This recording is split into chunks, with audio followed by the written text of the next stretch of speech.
Okay, I think we're going to get started now because we're on the clock, as they say, and we've plenty to discuss. So thank you all for joining us today. My name is Adam Preis. I'm a Director of Product and Solution Marketing at Ping Identity. I have the responsibility for managing our positioning and go-to-market across financial services globally. So I'm really super excited to be talking with my two colleagues here who are Ping customers, and we're going to be talking about a really exciting topic. We're going to be talking about how New American funding has transitioned the IAM stack into the Ping Identity platform. So we'll talk about, we'll position this in kind of to start off with to say, hey, what is the transformation landscape? What's the convergence landscape in the industry more broadly? And then we'll dive into the question of why. So why did New American funding transition into Ping? And then we'll ask ourselves the question, what? So what did that transformation consist of? And then hopefully at the end we'll give my amazing panelists here an opportunity to give us some practical tips and steps that you can think about when going back to your lines of work and thinking about how you manage your complex IAM transformation program. So with that, let me allow our super VIP guests here, Jeff and Bill. Do you want to introduce yourself, gentlemen, before we get cracking? Sure. Good morning, everyone. So my name is Jeff Farinich, and I'm the head of IT, essentially the CIO and the CISO at New American Funding. New American Funding is a 20-year-old national mortgage company operating in all 50 states. We originate loans as well as service loans. Have to deal with all the regulations around privacy. So in California, CCPA, FTC Safeguards Act, NYDFS, and more. So we're very cautious about our security. And I've been in this role nearly 5 years. I've been in IT and cyber for over 25 years. And then Bill, why don't you give us some background about yourself? Yeah, I'm Bill Harper. I'm the senior manager of IAM at New American Funding. I've been the organization for about 2.5 years. And I was brought in specifically to lead the IAM transformation, make it more secure, as well as move more in the SIAM direction for our entire organization. So been in identity and access management for about 15 years now, in IT about 20. So really focus a lot on security and overall usability for our users. It's exciting. As you can tell, we've got guests who know about IAM, right? So hopefully there'll be a lot of interesting insights here today. So before we get cracking, I know Jeff, you kind of alluded to this a little bit, but do you want to just tell us more about New American Funding? That's actually a typo. There should be New American Funding there. So tell us about your organization, what you do, and what your direction of travel is as well. Yeah, as I mentioned, a mortgage company. You've probably seen other companies like Rocket and Loan Depot advertise a lot on TV, which probably doesn't have a lot of return on investment these days. But really, it's a private company owned by husband and wife, and really focused a lot on. We have over 400 mortgage offerings, and focus a lot really on serving the underserved communities that are neglected by banks and other big mortgage companies. And the company's growing like crazy. What makes a challenge is in mortgage, there's high attrition. On average, we're hiring 60 to 100 people a week, and there's also churn probably 40 to 50 a week. So we're still in net positive gains, even this tough market with rates being high. But with that attrition, there's a lot of onboarding, offboarding needs for applications. So really, our goal is to provide the best borrower experience, net promoter score wise, and really make sure borrowers become borrowers for life, not just for one mortgage. So it's the whole journey from when they start requesting, inquiring about a loan, to the life of that loan and servicing the borrower. That's what we focus on. Really, security is top notch. I mean, if you Google my name, you'll see I do a lot of talking various things. I'm really about, my sole number one focus is minimize the impact of a breach for the company with a very strong posture, detection response. I can think what makes my job easier than a lot of CISO peers. I hear their misery is I lead IT and security. I'm an officer, a true officer of the company on the website. I'm a control person for all 50 states. That means when we go to open for business in a state, my name is on the license. So, fortunately, it's a lot of responsibility, and even the point where it's kind of intruding that I have to give my financials to states like New York, Nevada, and others. I've been fingerprinted by the FBI and DOJ. So definitely CISOs today can have a lot of responsibility. I guess the only saving grace is we're not public. Hopefully won't go public. I think NYDFS, if you know the regulation, 23 NYCRR 500, it's got a lot of teeth. They fine companies for breaches, including having MFA. But a good example is one of our peers in Maine. The user said yes 4 times to an MFA push, and it caused a breach. So they had the control failed. They were fined $1.5 million. So New York is very strong on fining companies, even controls are in place, and even during audits. So once again, big focus really on maintaining and building a really secure culture and program in the company. That's amazing. It's like kind of risks and opportunities, Jeff. So you still have a smile on your face, so it's good, right? So it's all that pressure, but it's going in the right direction. Look, before we get into it, I just want to kind of level set a little bit. When we talk about IAM transformation, that is an elusive term, and I think most of us in the room know that. What does IAM transformation actually mean? Well, fundamentally, the way we see it is that IAM transformation is underpinned by this emergent trend that we're seeing in financial services industry around convergence. Now, convergence is something that Gartner coined a few years back in relation to how workforce and identity governance administration is converging. But actually, if you apply the notion of convergence more widely, convergence is about being able to meet any identity use case across any stage of the identity lifecycle to meet any need, right? And actually what we're seeing here, this is why we're speaking to New American Funding here, because it's a really, really good example of that convergence story. But this is a trend that we're seeing very broadly across financial services industry. I speak to banking providers in EMEA, in ASEAN, in EMEA, and there is a significant shift towards that convergence. In other words, being able to take your IAM vendors down from a list of 20 plus to a more manageable list, right? So that convergence is really the backdrop for this story. So, gentlemen, what I really wanted to kind of get into now over here is, and I think they've given us a wrong version of the deck, which doesn't help, but it doesn't matter, we'll improvise. That's how we do things.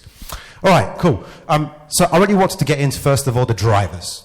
The big question is the why. So before we get into the what, tell us why you decided to move away from IAM legacy in your organization. Yeah, essentially, I was seeing challenges, and this is even before Bill joined, which is nearly 3 years ago. There was no identity team, so I was seeing challenges around really the legacy provider. There were, some breaches, high cost. I saw friction with the technology ecosystem of the partners work with IAM provider, and I thought, this is not the way I want to go forward. So I'm looking at my options, and then at the same time, when mortgage took a downturn about 2.5 years ago, I had to show some effort to cut costs where possible. There were some vendors I had to totally cancel the use of and accept some risk, and had a great opportunity to show a 3x cost savings by switching to Ping 1. We chose a Ping 1 version, which is SaaS rather than the on-prem, and because we're trying to be full cloud. So that was probably the main drivers. And then Bill, if you want to get more into maybe some of the technical areas for the change. Yeah, so when we were looking at tech stacks between the different IDPs, really looking at the industry as a whole, not only Ping entirely, but what else kind of connects and what type of communication they have with outside vendors. And relationships are key to us, not only for Ping itself, but every vendor that we work with. So building a relationship means a lot to us. We consider ourselves as partners with any company that we work with. So the driving factors of Ping is security first.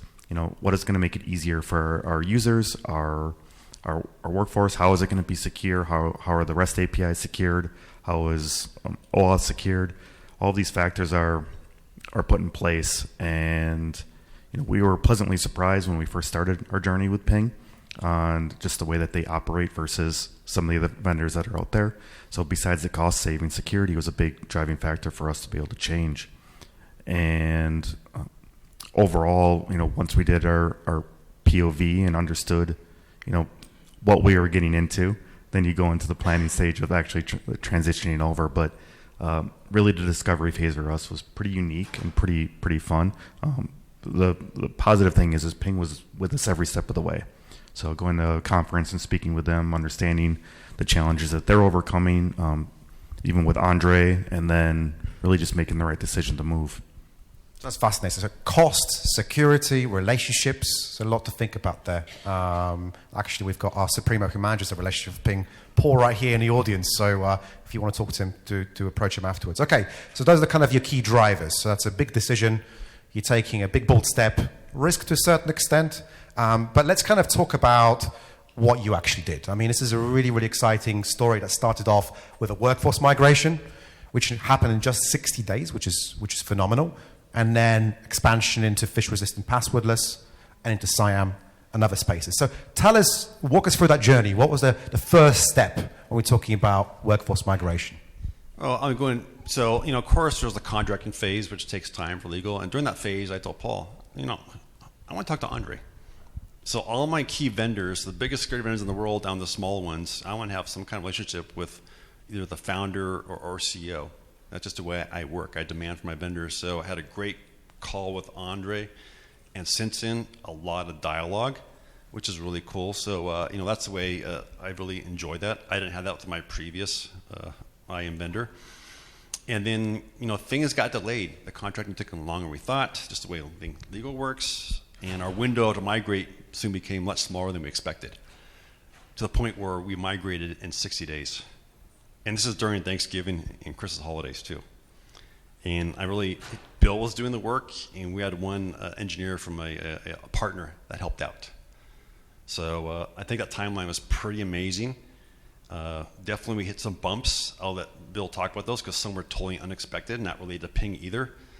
But then at the end of the day, when we finished, I was told by a top leader in the company that this is the most successful tech migration transformation the company has ever done. So that's always great to hear. I mean, it's great to hear that, but we were talking over dinner last night, right, Bill? You had to kind of push through Christmas and work really hard to get the 60 days of Christmas. So talk us through that kind of whole journey. How was the first step, and what kind of challenges did you have to overcome? And again, going back to that relationship with Ping, what really made that possible? So the biggest thing is just confidence in the entire situation. So you're dealing with legal, you're dealing with outside sources. I don't want to say red tape, but uncertain circumstances where you just have to try to overcome. So building confidence around it and understanding that you do have a timeline to be able to get this accomplished, because you are going to affect the business potentially in a negative way. If your users can't log in, obviously the business is going to be down.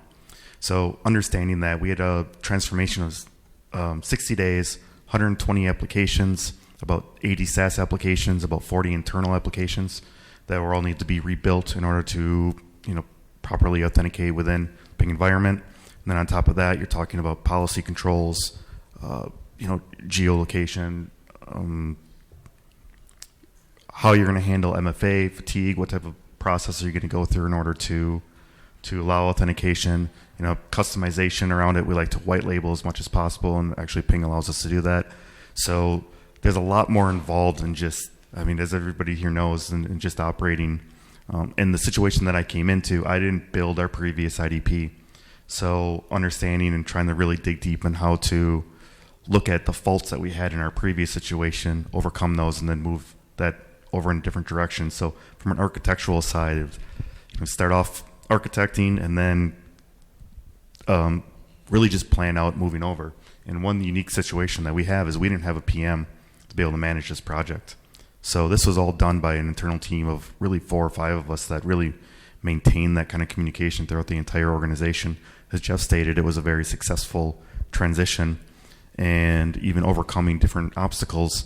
For those that don't know, the end of 2022, Microsoft deprecated IE 10 and 9 out of some of their internal applications, so Outlook, SQL servers, and so forth. And that happened to be right in the middle of our migration.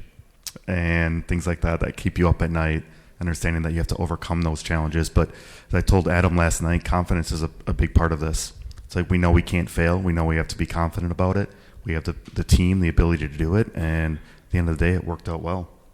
Yeah, what Bill mentioned about the deprecation is it was an embedded browser problem, which I really had no idea. We had VPNs from Palo Alto and Cisco, Microsoft SQL, Visual Studio, and some other apps. And the newer version of, was it SAML? Is that the right way to say it? Yeah, SAML implementation, both from all the IDPs did not work with these old deprecated embedded browsers. So we had to force these vendors to start upgrading their embedded browser to the newer version. I mean, that was Microsoft, Palo, and others, and that wasn't hard. We didn't expect them to do that. I was talking to all my peers, like, Jeff, what are you talking about? We never heard about this yet. So that was really our curveball, by the way. So, we federated ping with our legacy IDP, so users wouldn't see that. So log into the old IDP, federated to ping. We had some apps like Genesis Pure Pure Cloud Contact Center that allowed full dual IDP, so the user could pick which one. And then towards the end, we basically did, we did some migrations app by app into ping, and we just had a hard cutover at the end. So overall, it was a pretty good experience for the users. Of course, there were a few little blips here, but it was much easier than I thought it'd be. Got to the point where our legacy vendor said, okay, you ready to renew yet? Last minute? I said, no. Shut down the tenant, we're done. And they were absolutely surprised. So that was a great feeling. That sounds fascinating. And that's just the first step, right? So that's the workforce migration. And then I know we've got limited time here, but there's so much to cram into this conversation. Then we talked about, phish-resistant passwordless. We talked about IAM and also orchestration, right? So to give us a kind of condensed summary of the next stages of that transformation. And now we're entering IAM as well. So there's a kind of an exciting future forward as well. Yeah, so obviously the workforce transition was challenging and outright successful for us. But the next step is really, this is where the partnership with Ping kind of comes in. I'm a very visual person. So the idea to be able to understand, how our users are logging in, what transition or what phases are they going through during that process, but also making it seamless for the end user itself. So for me, the first thing that we did outside of the workforce transition is DaVinci. So using DaVinci as our authentication platform to not only obviously understand the security measures and what each login means, but also allowing us to go through a passwordless environment with the security in the background. So from the user perspective, we see they put in their username, it goes to Ping ID or passkeys now, which is something that we're currently working on. Pushes out, they log in, no password required, easy movement all the way through. Very, very easy transition for our end users. And when you have that, it makes it just extremely comfortable to talk to them. Everyone's excited about it. No one wants to remember 50 different passwords. And the idea is, make it as seamless as possible. On the back end of that, you're really talking about security. What does that mean for us? In IAM, a lot of times you talk about different IDPs. The advantage that we see with DaVinci and the movement with that is I can see every step of the way on how a person is authenticating, what machine they're coming to, the user information, using our XDR CrowdStrike in order to maintain device posture checks to really understand every piece, where they're coming from, how they're logging in, and also give the customization for us if we do know it's a potential threat to automatically block that and get alerted on that and sent to our SIM in order to maintain, logging for our security team. Right, that's an extremely important factor. That's fascinating. I mean, this is just touching on some of the points where orchestration really plays a big role in being able to provide extensibility, and you talked about that visibility, about what's happening across those journeys to see where those customers are dropping off, where they are perhaps facing additional security threats. So that's fascinating. I want to leave some time for Q&A from our audience. So I just wanted to put one challenging question to you, gentlemen. Like, if you had to do one thing, one bit of advice to our amazing audience here to take away with them to think about, when they're thinking about their IAM transformation, what would it be? And we talked a lot about confidence last night. That was a really interesting factor. So what one thing do you think our audience should walk away when they're thinking about IAM transformation and convergence? Well, you said confidence, but realistically, you really have to look at the big picture. You have to look at what is the success going to be after the fact of it, and how it's what are you going to need in the long term? Short term is one thing. Moving over 120 applications is a challenge in itself. But what type of situation is it going to be after the fact? So when going through the process, whether it be at the start or the finish, to really understand, what is our end goal in all of this, and that's something a lot of people don't look at directly. They look at the short term, specifically in a 60-day migration. But the idea is to really try to look at the bigger picture and what are you trying to achieve as an organization. And obviously planning is a big part of this. But I can't stress this enough, and I know this is hard for a lot of organizations to overcome, but building the confidence with your senior leadership that they trust you and be able to move over. And that's a huge factor in this, because without that trust, that's something I'm very thankful for where I work, is that they trust us in order to make these decisions without having to go with them. So I hate using the word red tape. The reality is a lot of times we get stuck in trying to make these decisions, so it slows us down. So having the confidence in yourself, but also getting the respect and the support from your senior leadership is extremely important. Wonderful. Jeff, you got to give me a quick summary here because we're running out of time. Bill Carlott, I'd say, we didn't know the power of Da Vinci. It's no code orchestration for all your flows. If we had a plan to use that for our migration, it'd make things a lot easier. So even today, if you're looking at changing your IDP vendor, Da Vinci's multi-vendor.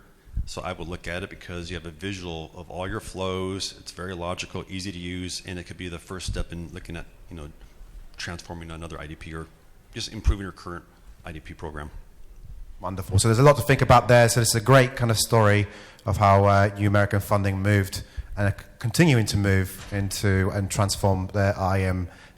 Really good example of convergence in financial services, I think, which is taking place around the globe, and plenty to think about there. So we have 3 minutes left. I'd like to open up to questions. So does anybody want to put any questions to our amazing panel?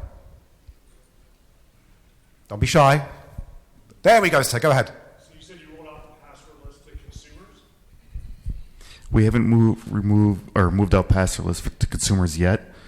We are actually internally building new products, but that is actually going to be the forefront of that. So that is something that we're going to be moving out. So we have kind of test phases right now, and that's going to be something that we're moving forward with later this fall. But Da Vinci is going to be the orchestrator of that, and passkeys is something that we really want to focus on, and that's something that, again, Ping kind of really shines on, specifically on the consumer side, which is wonderful. We had another question. I think somebody. Oh, there are two questions, please, sir.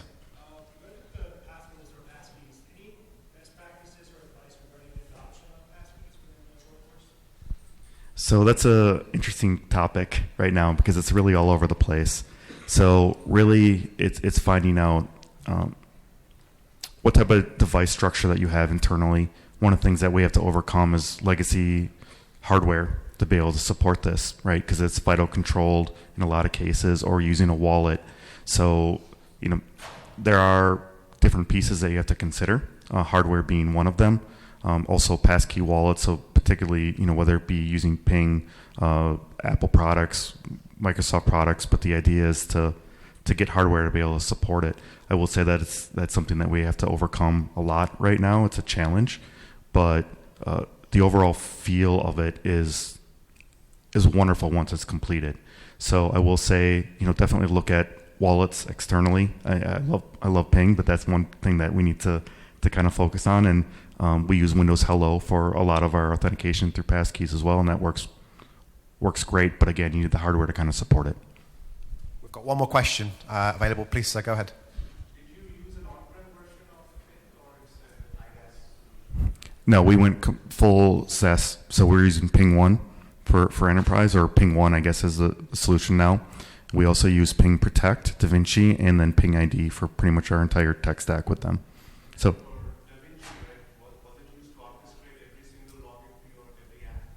Correct. So we use it for every single app. We can also separate application and authentication. So if I know if there's a specific app that we need to have specific rules for, which is actually something that we do, we can absolutely separate that for each individual application. It's nice to be able to track the login data for each one. And then actually the plan, we didn't really get into this, but the SIAM is to do the same thing. So it's all about visibility to us. Like, I want to be able to visualize and see how our users are logging in, and we're going to be doing the same thing for our consumer side. Wonderful. Well, I think, thank you so much for that. We run out of time, but I think this is a great story of how New American Funding's taken that bold step, leadership, started at step one and then moved across. So feel free to reach out to Jeff and Bill and myself. Thank you for your time. Enjoy the rest of the day.